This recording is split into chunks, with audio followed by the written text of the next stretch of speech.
We start with the ringing of the bell, silent meditations. 151. Just listen to the sound of the bell.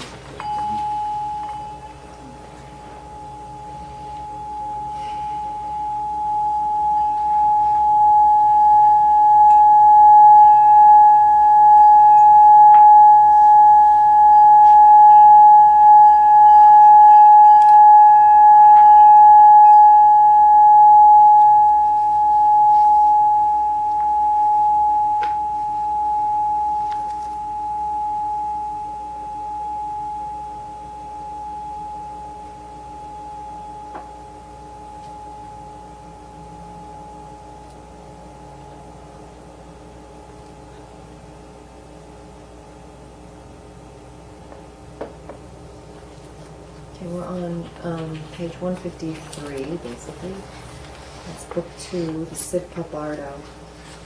This is known as the good head part of that called the profound essence of the liberation by hearing. The reminder, the clear setting face to face in the intermediate state when seeking rebirth. And I am not going to read that footnote. So, next page. The essence of all things is one and the same, perfectly calm and tranquil, and shows no sign of becoming. Ignorance, however, is in its blindness and delusion oblivious of enlightenment, and on that account cannot recognize truthfully all those conditions, differences, and activities which characterize the phenomena of the universe. The awakening of faith. Introductory sections, the obeisances. To the assembled deities, to the tutelaries, to the gurus, humbly is obeisance paid. May liberation in the intermediate state be vouchsafed by them. And there is a footnote. Act so as to liberate in the intermediate state. A direct supplication to the deities, tutelaries, and gurus, rendered by us in the third person to fit the context better. Introductory verses. Above, in the great Bardo Thoda, the Bardo called Chonyad was taught, and now of the Bardo called Sidpa, the vivid reminder is brought. Part 1, the after-death world. Introductory instructions to the officiant. Although heretofore, while in the Chonyad Bardo many vivid remindings have been given, setting aside those who have had great familiarity with real truth, and those who have good karma, for them of evil karma who have had no familiarity, and for them of evil karma who because of the influence thereof become stricken with fear and terror, recognition is difficult. These go down to the 14th day, and to re-impress them vividly, that which follows is to be read. The Bardo body, its birth, and its supernormal faculties. Worship having been offered to the Trinity, and the prayer invoking the aid of the Buddhas and Bodhisattvas having been recited, then, calling the deceased by name, 3 or 7 times, speak thus. O nobly born, listen thou well, and bear at heart that birth in the hell world, in the Deva world, and in this Bardo body, is of the kind called supernormal birth. And there's a footnote. Meaning, there's something meaning to be born in disguise, be born in a supernatural manner, or supernormal manner, supernormal death. As the text will proceed to explain, the birth process in the after-death states is quite unlike that known on earth.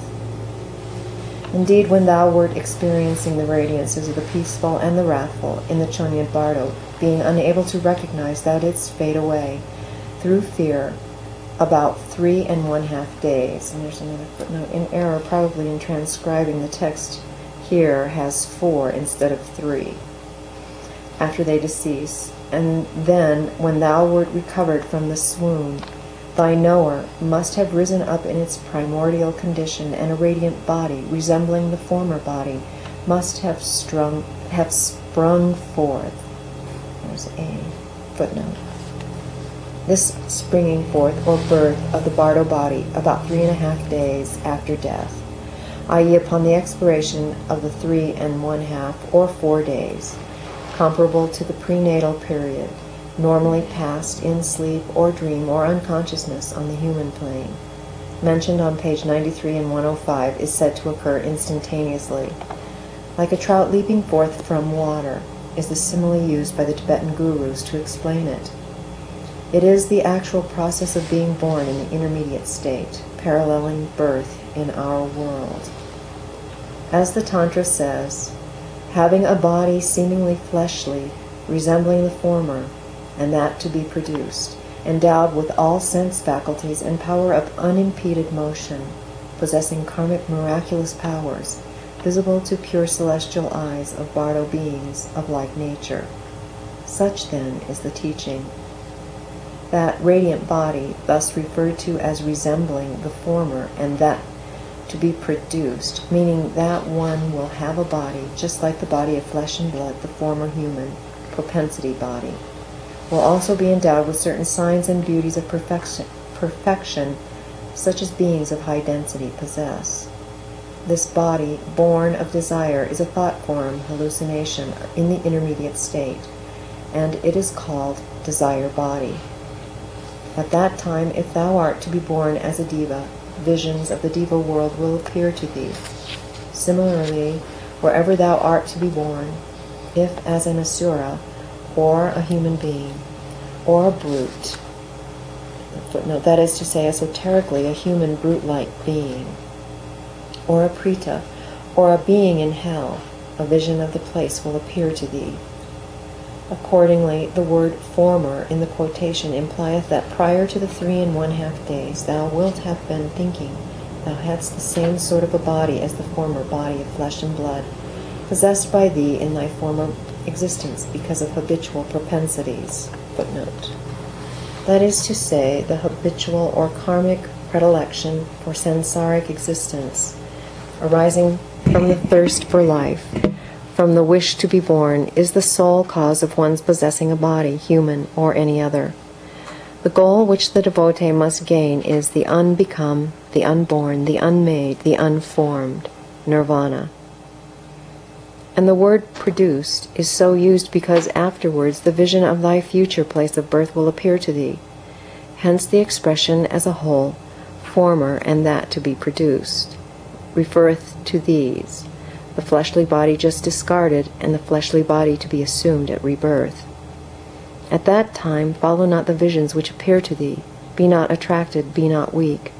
If through weakness thou be fond of them, thou wilt have to wander amidst the 6 lokas and suffer pain.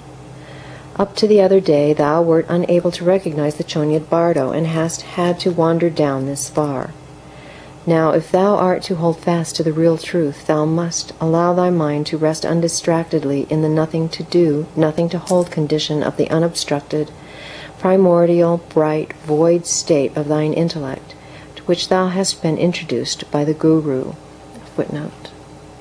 It is herein assumed that the deceased has had, when in the human world, some elementary teachings, at least concerning mental concentration or control of the thinking processes, sufficient to have realized the state of non-thought formation described as that of the nothing to do, nothing to hold condition of the unmodified primordial mind, which is the state of yoga defined by Patanjali. Wow, talk about Patanjali. Mm-hmm. That's amazing.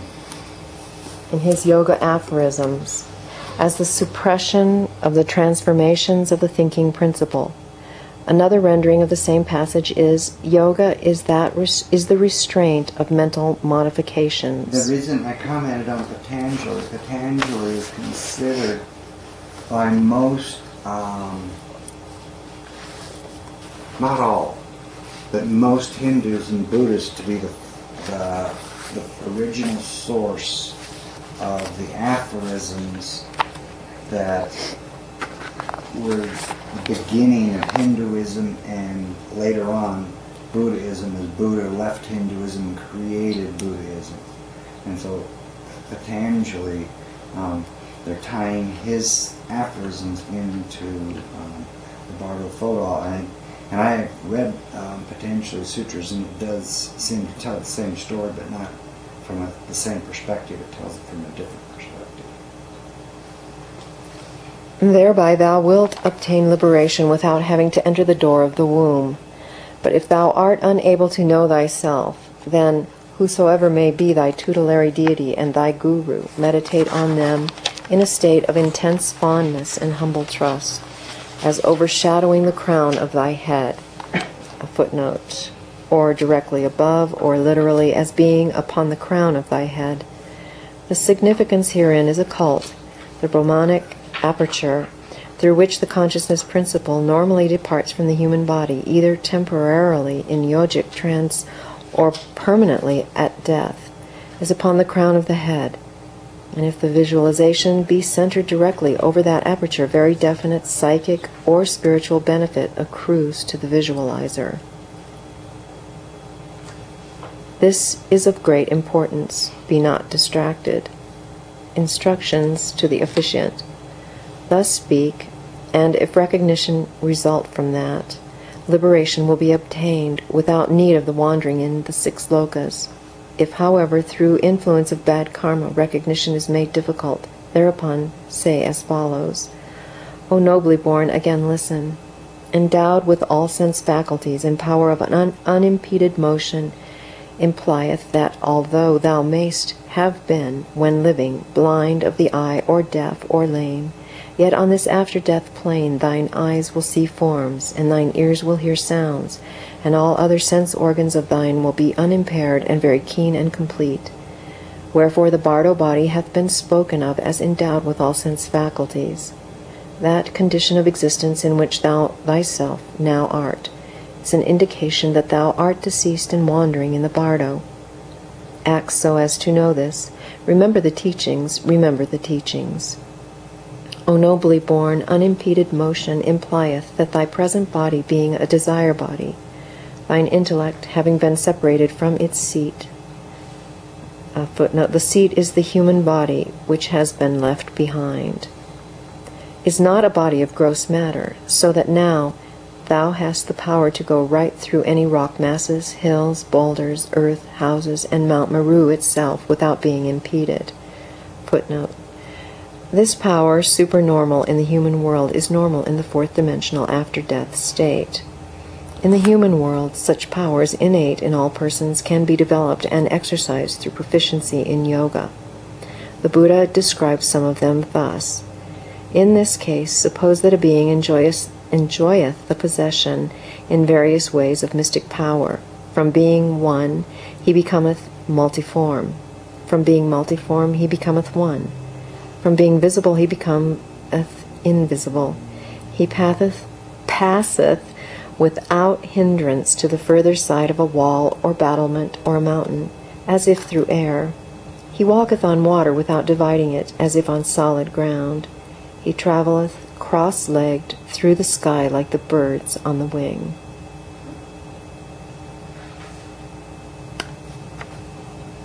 That was the 3rd footnote. Okay, let's see. Okay. Accepting Buddha Gaya and the mother's womb. And there's another footnote. Unless previously endowed with a very high degree of spiritual enlightenment, the deceased cannot consciously go to these 2 places at will. For from Bodh Gaya as a great psychic center, and from the mother's womb as being the destined path to rebirth, radiate such psychically blinding radiances that the ordinary mentality would be overcome with fear in the same manner as when in the Bardo various radiances dawn, and so would avoid them. Even the king of mountains, Mount Meru itself, can be passed through by thee, straight forwards and backwards unimpededly. That, too, is an indication that thou art wandering in the Sidpa Bardo. Remember thy Guru's teachings, and pray to the compassionate Lord. O nobly born, thou art actually endowed with the power of miraculous action. Another footnote, meaning power to change one's shape, or power to change one's size and number by appearing or disappearing at will, as one or as many, large or small. If developed on the earth plane through yogic practices, such miraculous power becomes a permanent endowment and can be employed in the body or out of the body, as when in the Bardo.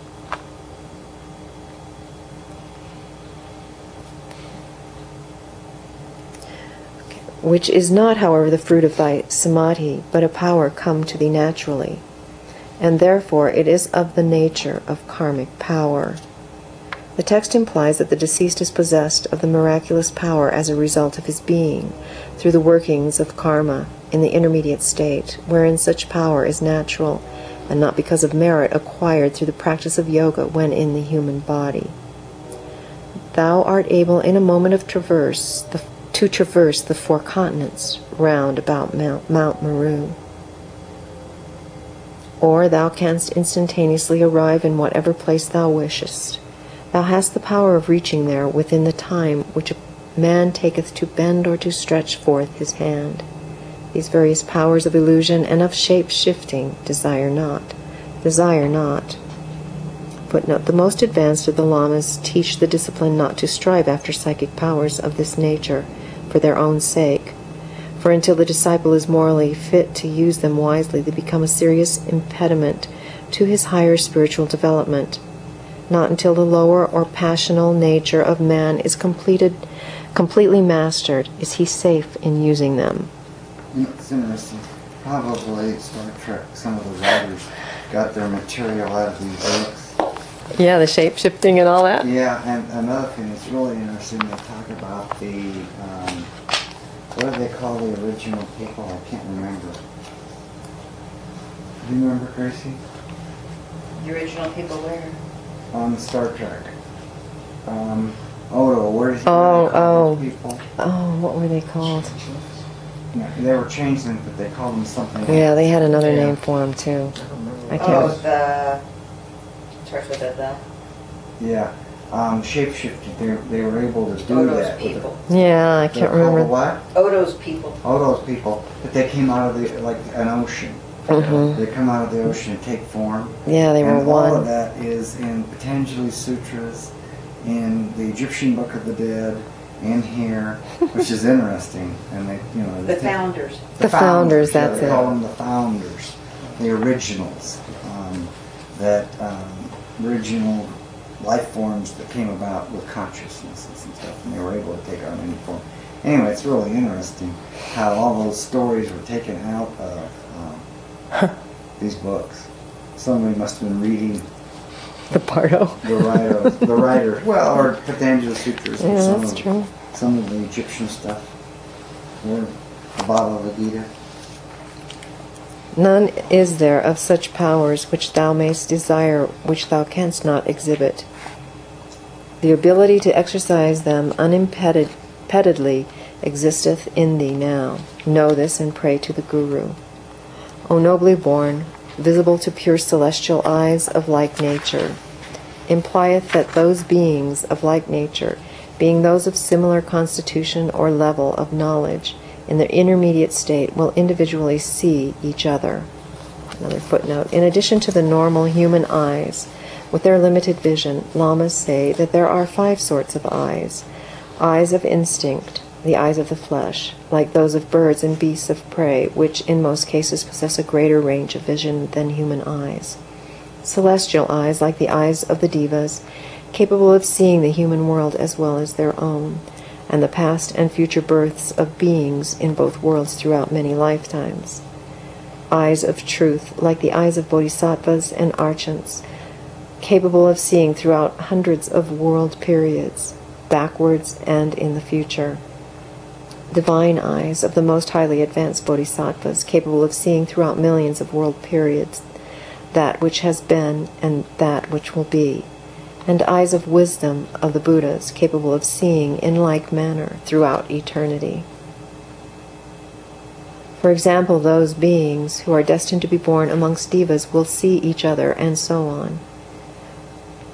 Dote not on them seen by thee, but meditate upon the compassionate one. Visible to pure eyes also implieth that the devas, being born pure in virtue of merit, are visible to the pure celestial eyes of those who practice dhyana. These will not see them at all times. When mentally concentrated upon them, they see them. When not, they see them not. Sometimes, even when practicing dhyana, they are liable to become distracted and not see them.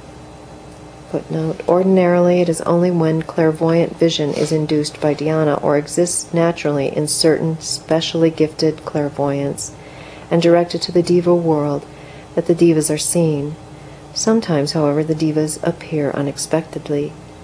The Tripitaka, like the canonical literature of northern Buddhism, is replete with visions and unexpected visitations of devas, as Christian and Muslim sacred literature is replete with lore concerning angels.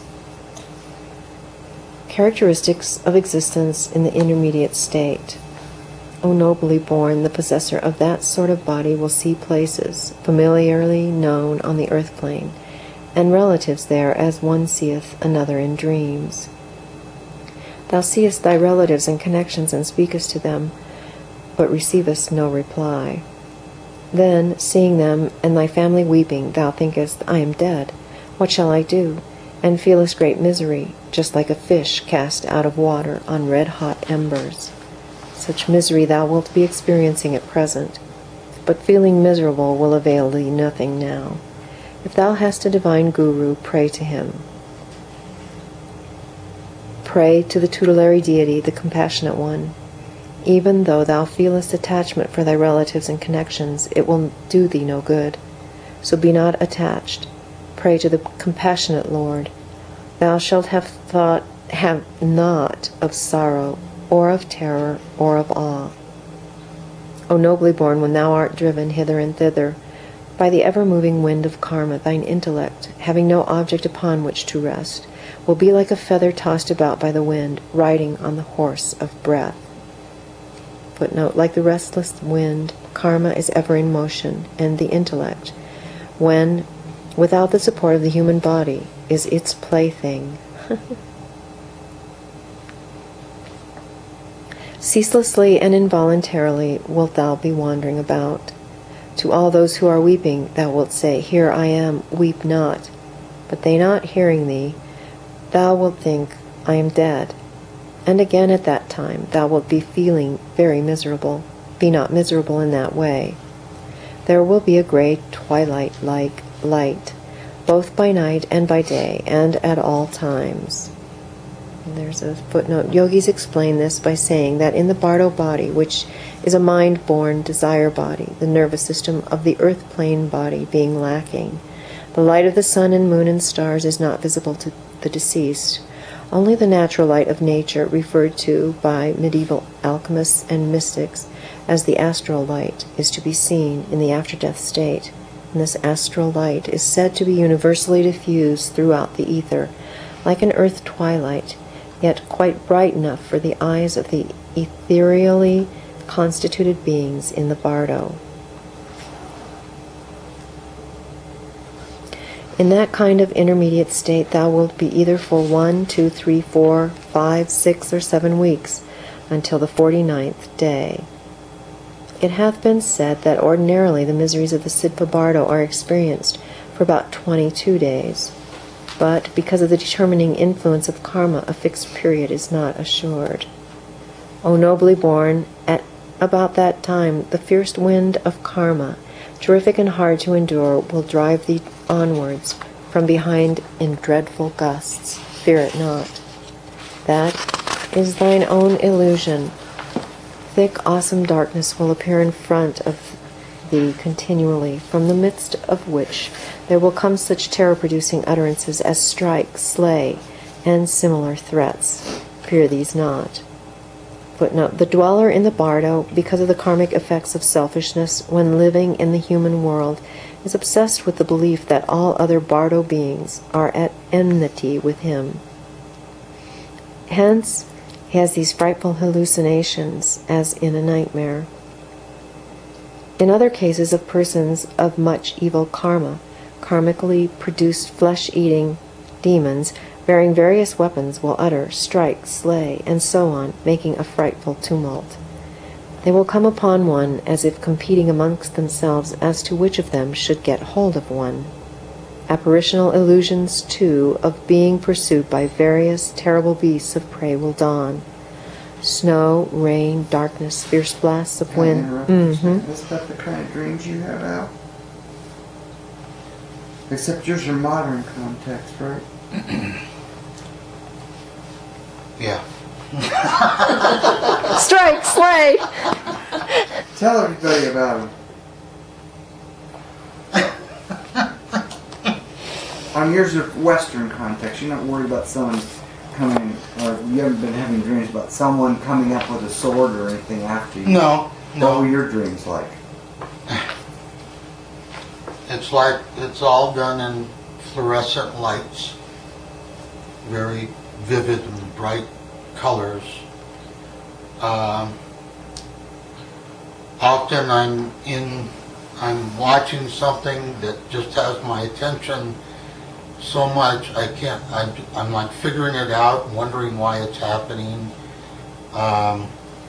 Sometimes they're like I'm in a factory of some kind and I'm looking at things that I can't relate to, but it's like very astonishing to me, and it just sort of varies, but it's very active. Okay, what about your dreams before you had your operation on your stomach? Stomach? Uh-huh. About the Chicago days? Yeah, the Chicago days. A lot of dreams about being chased in a car, kind of a thing. A bag man. Yeah. I have the feeling as though I was the guy that collected money with the organized crime, mafia / whatever. And one time I had so much I decided not to turn it in, and they came running after me. And what Except happened? in cars. And what happened? Like a gun battle kind of a thing, you know. And I got shot with a shotgun right in the stomach. And in this life, I've had 7 operations on my stomach, and I still bleed. And you had those Currently. operations after you had these dreams, though, right? Yeah, not You had the before. dreams for years. For years. Years, when you were young, right? Yeah, I had the operation just 15 something years ago. How long ago did you have those dreams? Oh, 30 years ago? yeah, childish, yeah. Dreams. Teenage years, young adult years. So you think there could have been a recollection from a previous memory, or Well, there seems to be so much information there that did they seem real? When you were young? extremely real. Extremely real. As real as this, I mean, extremely real. Those dreams were that real, huh? Yeah. Wow. Do you think you'd like to do that again? No. No. Al has a famous saying, for everybody's benefit who's new here, that he would, in his next life, or his whatever happens to him after this life, and everybody has their take on that, that he would like a better hand dealt to him. You know, like at a poker table, when they deal out the cards, and everybody's been in a poker game, you know, and they deal out the cards, and sometimes you got a bad hand. And sometimes you have 4 aces and a joker, you know, or you got a full house, or straight, or whatever, you know. Some hands are good and some hands are bad. And Al had a real interesting comment that, haven't you said this a number of times, that you would prefer a better hand? Yeah.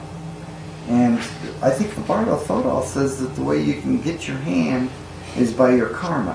What you do now is, you know, and I think the Mormons have a really good saying for this. The Mormons say, the spirit possesses you now will be the spirit that possesses you after you die. And the Buddhists say the same thing, that what you're doing now, the karma that you're doing now, is the same karma you're going to have that's going to carry on with you. Patanjali said the same thing. The Hindus say the same thing. And the Egyptians said the same thing. And everybody's saying the same thing. Now, they could all be wrong. You know. But, you know, they all could maybe be right. Who knows? You know. But it's interesting that... I'd like a joker or two, maybe, you know. you like the joker too? Well, they all say that all the philosophies and religions say that you can handle that now. It's what you do now is what you're going to be doing then. And so if you want a different hand then, You need to change your hand now. If you've got anger now, you need to figure out how to get rid of the anger. You need to maybe change your lifestyle in a way to drop it, as Osho would say. Or if you've got fear now, you got to figure out how to let go of the fear by changing your karma, changing your lifestyle, so you don't have fear. You know, if you've been robbing banks or beating up on transients, you may be developing fear for some reason. You may be a transient, you may beat up in your next life, or whatever. So, I think what they have to say is pretty wise. You know, you can clean your karma up now if you'd like to, or you can let it go on the way that it is. Well, I haven't been stealing any money. Pardon? I haven't been stealing any money. I didn't say you have. I didn't say anybody done anything. I'm just saying this is what they're talking about. Right. I'm not accusing anybody of anything. I'm just saying that the method has been laid out there by all the philosophies. And you can take it or leave it, you know. It doesn't make any difference what your philosophy is. If you just sort of know what and understand it, it makes it really easy for you. They call it penance in the Catholic Church, don't they? Penance. What do you do in penance? Penance. Well, they have you, say a certain number of prayers, like after the confession. And they also, sort of say that it isn't just that too, it's your lifestyle. Change your lifestyle, right? If you've been beating up on little kids and stuff like that, stop doing that and maybe go down to the rescue mission and help some people out or something. You know, do something different than what you've been doing. If what you've been doing, you don't want to be doing the next time they deal the cards. Because everybody gets the chance to have their cards dealt. That's a pretty good story you came up with, Al. That's why I like to talk about it. I mean, it fits, you know. Everybody gets their deal. And they're born with it. It's the parents that you choose for your next life, you know. Or the path that you choose or whatever. And yeah, maybe you can find your parents right now. Start looking around for them. You know, if you're Edith's age or Donna's age or my age, you know, you can start looking around for some good parents. I'm not a candidate, though. I'm saying that right now.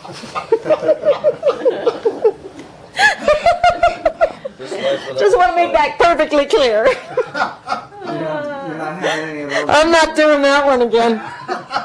That's a good idea.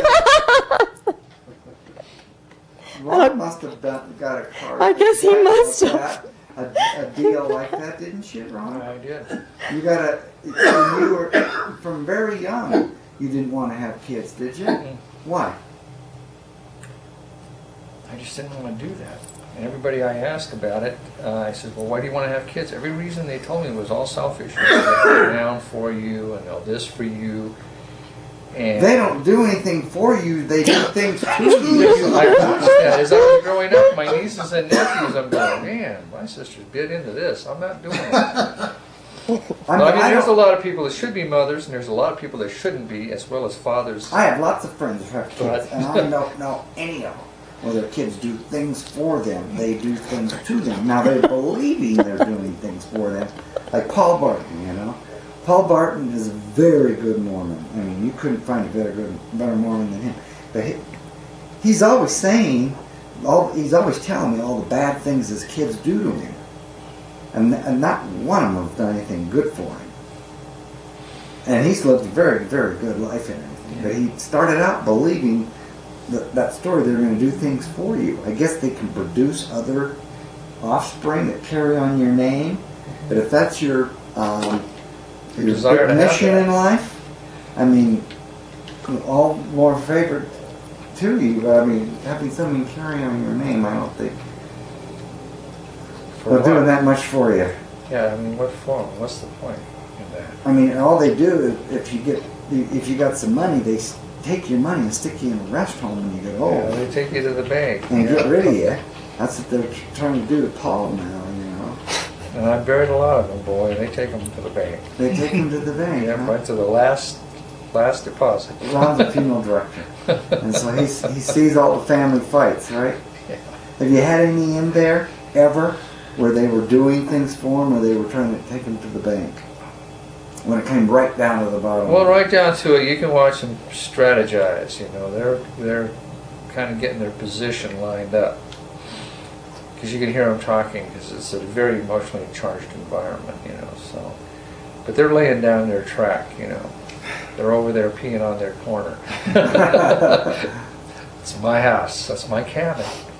When I was funeral director in Newport Beach, they had all kinds of stuff. They were But it's not any different in Newport Beach than it is here, is no, same people. it? Is it any different from a Catholic or a Mormon or a Baptist No. or a Buddhist? They're all the same? They all shake out the same. They all shake out the same when it comes down to the, when you throw the dirt on the grave? Oh yeah, pull up in their brand new Bentley and come in and they're looking for those DCs. I need 130 death certificates So I can collect? so they can collect. And do you want to see your mom? Nah, saw her in the hospital. She's fine. Just cremate her. I need my death certificates. You said you'd have them here yesterday. What's up? I get right to that. And it doesn't make any difference whether they're a general authority or not, right? Nope. Same thing, right? No.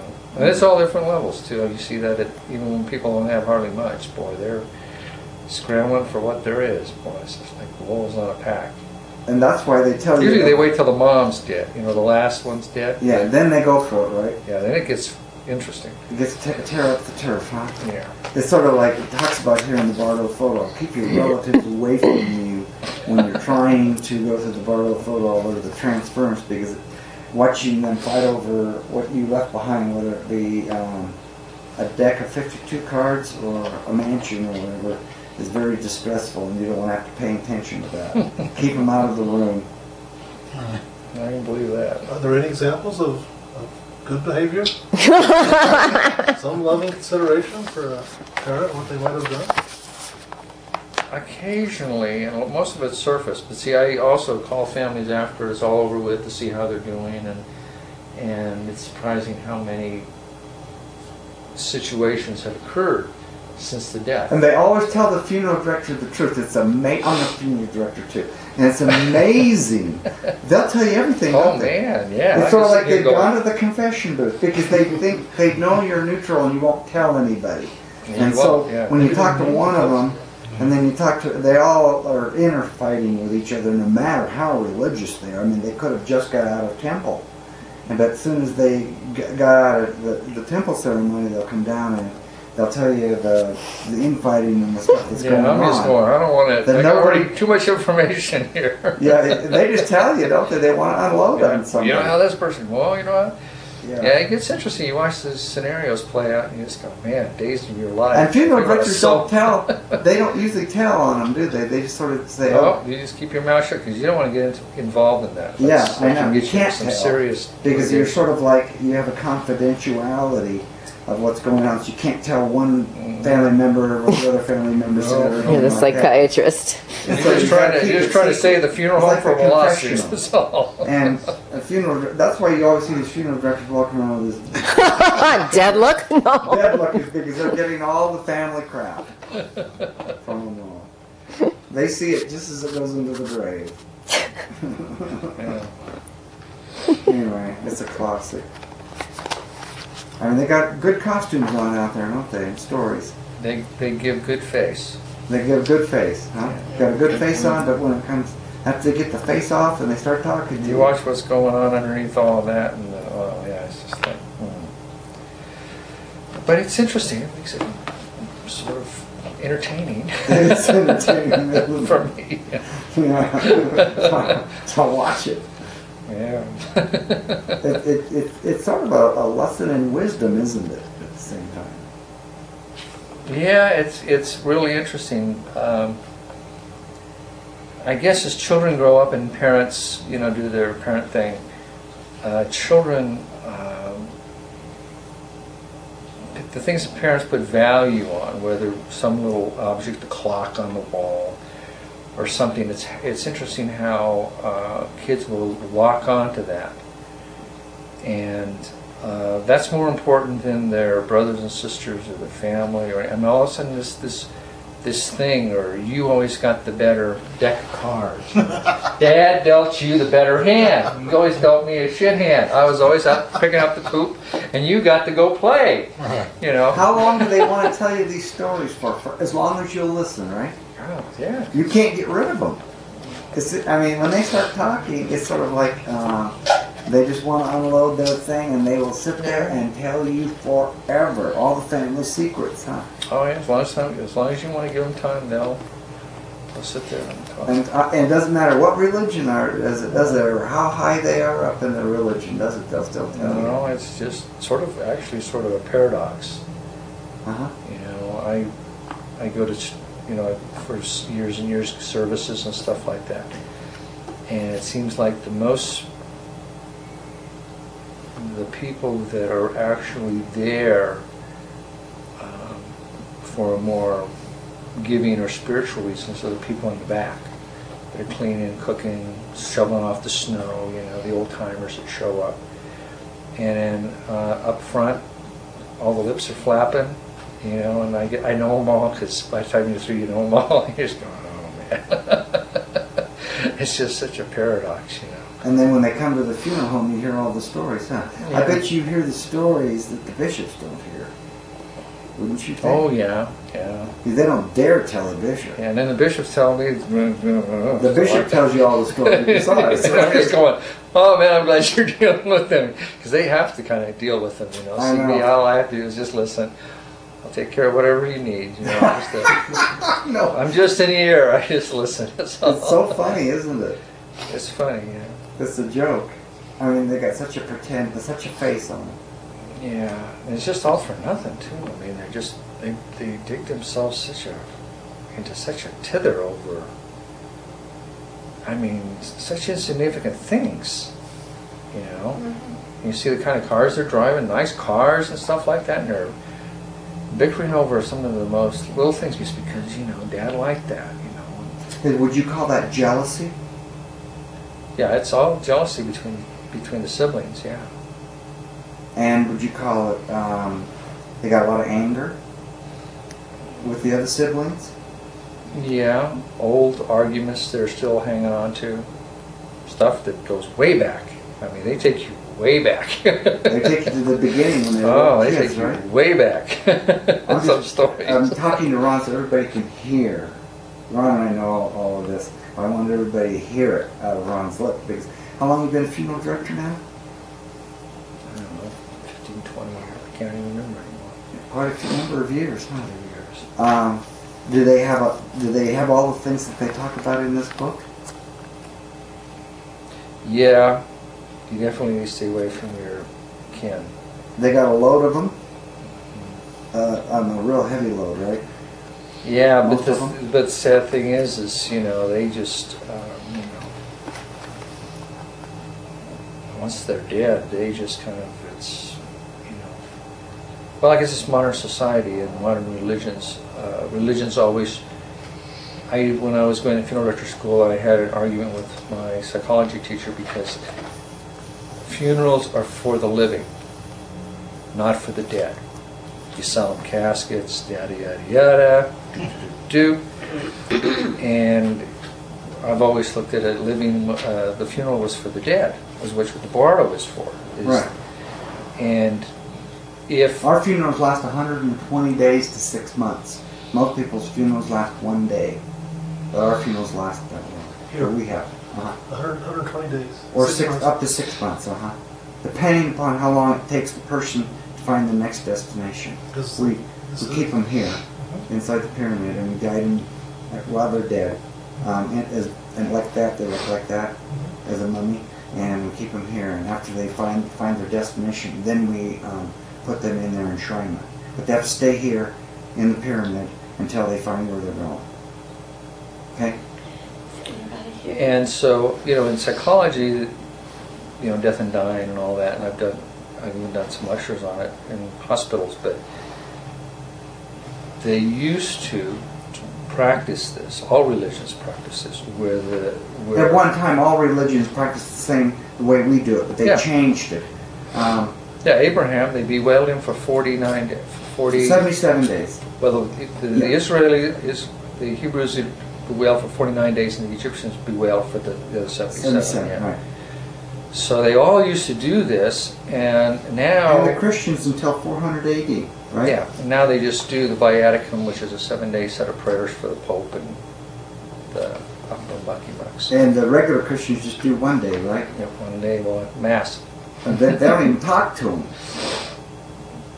No, they don't. It's too bad. Yeah, they don't. They don't talk to them as they're actually...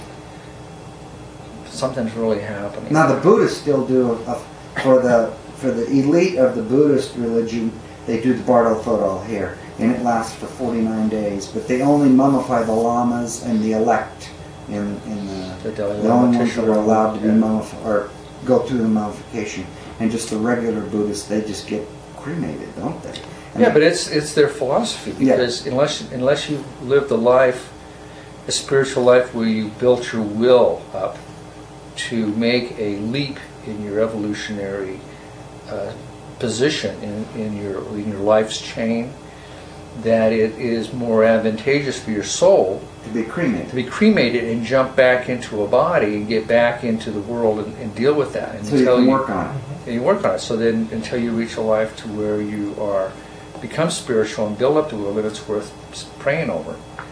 You know, why spend your time praying over somebody when they're already, right. They want to jump back in a body and get back in disco and whatever. And so there's no need to spend all that time. It's a waste of time, yeah. All right. That's their philosophy, Right, and so they haven't bothered in life to do any meditation or work on their jealousies, fears, and angers, or no. So just get them back into the dog pile and let them do that until they're ready to. I bet you it said in here that you could psychonetically control the cards you were going to get. I just heard Sue read that. Didn't it say that? Well, the deceased has to be able to have the will to be able to do And that. also the guiding person. Guiding person, yeah. And the deceased. Yeah, the little baboon that sits on the other side that helps you outweigh the feather, give you a little. Right, a baboon is just a symbol. That's all it is, a symbology of that. That's not really, there's not a baboon. I know, I'm just... I know, I just wanted to tell everybody that. You know that, and I know that, but that's just symbology. All that stuff is drawings of symbology of some of the stuff they talk about here, and as explained in the... Give you a little help on the feather side to outweigh some of the things that you've got going on in the jar, the heart. Right, if you could put your attention on that, and make sure that you... make sure that the guy dealing the cards right there deals your aces and jokers out. But you need to get started on it now. Yeah.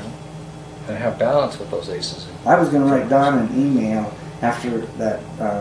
I went to the Utah Funeral Directors Association convention today. Conference. I call it a conference. I guess because that's a Mormon term. And that they call it a convention.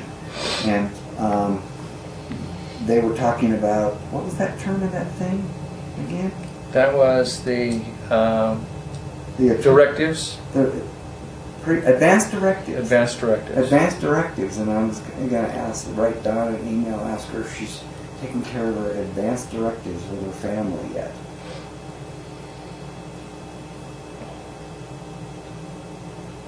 There's the email. Have you? No. Oh, okay. That's why I wanted to know. Well, no. You're doing like Al, right?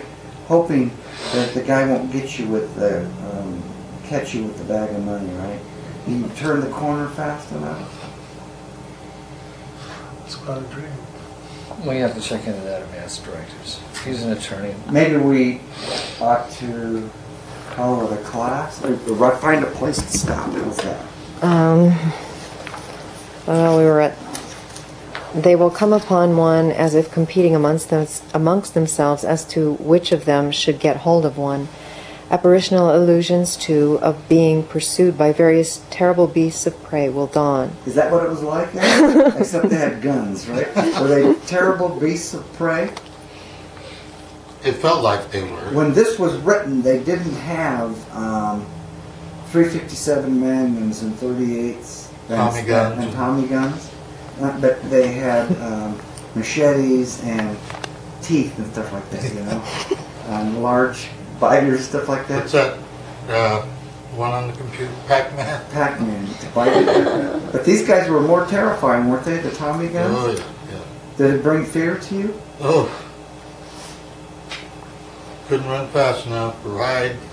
No matter where I hid, I can see myself like hiding behind a building or a car or a big wooden box and stuff like that. Didn't matter.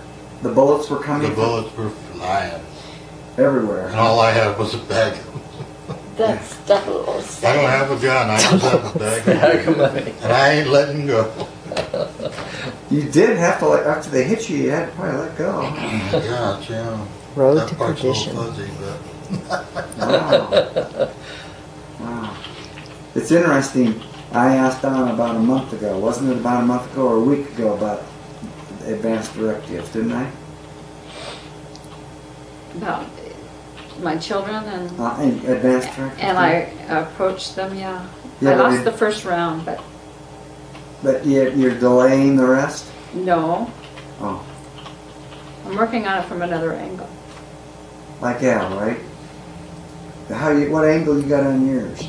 I don't know what advanced directive means. An advanced directive would probably be something like changing your karma, making sure you get all of the cards that you got in your deck right now or in your hand in order for the next deal. What else would you say they were, Ron? Yeah, it's plan. Or doing something right now. Doing Taking some something kind of about it. action. Penance, like penance, is that how you say it? Penence? Is that how you spell it? Hands. Hands. And we have people here from every religion. It's like Colorado Mall.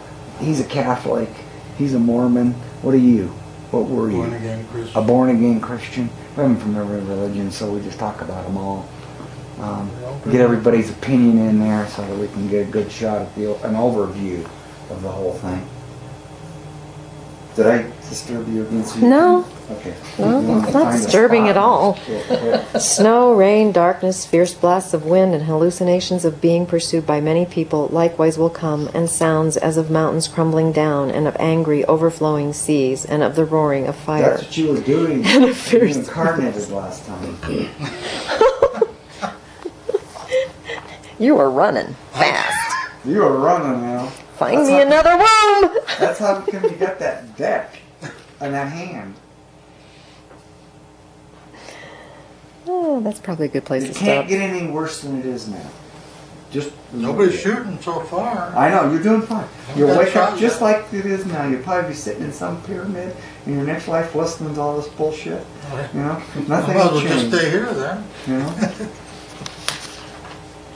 Won't get any better, won't get any worse. Do you want me to read that footnote or just Why don't we that's the wait end? and Yeah. read We'll just go from the back. start. Great.